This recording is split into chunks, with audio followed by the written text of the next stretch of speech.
Баяғыда бір ешкінің 7 лағы болыпты. Ешкі көк майсада шөп жеп, мұп-мұздай су ішуге орманға кетеді екен. Ол кетісімен лақтары үйшік есігінің күршесін іліп алып, өздері ешқайда шықпайды екен. Ешкі өрістен келген соң есікті қағып былай дейді: «Лақтарым, шырақтарым, аша қойындар, аналарың келді, сендерге сүт әкелді». 7 лақ есік күршесін ашып, аналарын кіргізеді. Ешкі лақтарын сүтке тойғызып, қайтадан орманға кетеді. Ал лақтары есікті мықтап жауып алады. Бір күні қасқыр ешкінің әнін естіп қояды. Ешкі орманға кетісімен қасқыр 7 лақтың үйіне жақындап келіп, жуан даусымен айғайлай жөнеледі: «Балаларым, лақтарым, шырақтарым, есікті ашыңдар, сүт әкелді аналарың». Лақтар қасқырдың даусын естіп былай дейді: «Естіп жатырмыз, бірақ бұл анамыздың дауысы емес. Біздің анамыз жіңішке әнмен ән салады, айтар әні де басқа». Қасқыр не істесін? Ұстаға барады да көмейіне жіңішке тіл салып беруін сұрайды. Өлең айтқанда дауысы жіңішке шықсын деп, ұста көмейіне жіңішке тіл салып береді. Қасқыр қайтадан үйдің қасына келіп, бұтаның артына тығылып қалады. Ешкі үйіне келіп есікті қағады. Лақтар бұл кім деп сұрайды. Ешкі оларға әнін айтып береді: «Лақтарым, шырақтарым, аша қойындар, аналарың келді, сендерге сүт әкелді».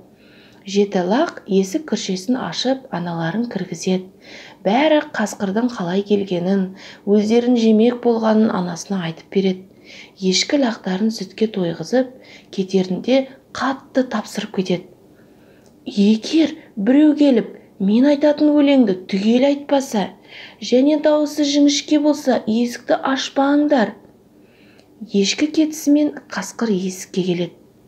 Содан жіп-жіңішке даусымен әндетеді: «Лақтарым, шырақтарым, аша қойындар, аналарың келді, сендерге сүт әкелді». Лақтар анасы келіп тұр екен деп есікті ашады. Қасқыр үйге кіріп, лақтарға жабылып, оларды жеп қояды. Тек бір лақ қана ошақтың ішіне тығылып аман қалады. Ешкі келіп, лақтарды қанша шақырғанымен ешкім жауап бермейді. Қараса, есік ашық тұр екен. Үйге жүгіріп келсе, ешкім жоқ. Ошақтың ішіне қарап еді, бір лақ тығылып отыр екен. Ешкі барлық жағдайды білген соң қайғыра жылай бастайды: «Лақтарым менің, шырақтарым менің, есікті бөтен біреуге неге аштыңдар? Енді міне қасқырға жем болып қалдыңдар». Мұны естіген қасқыр үйге кіріп ешкіге былай дейді: «Сен, ешкі, неге менен көріп жатырсың? Мен сенің лақтарыңды жеген жоқпын. Көз жасыңды тый да орманға барып серуендеп қайтайық». Олар орманға барады. Орманда ор бар екен. Ордың ішінде от жанып тұр. Ешкі қасқырға былай дейді: «Қане, қасқыр, көрейік, мына ордан кім секіріп өтеді екен?» Олар секіре бастайды. Ешкі оп-оңай секіріп өтеді. Қасқыр болса секіріп жатып орға түсіп кетеді.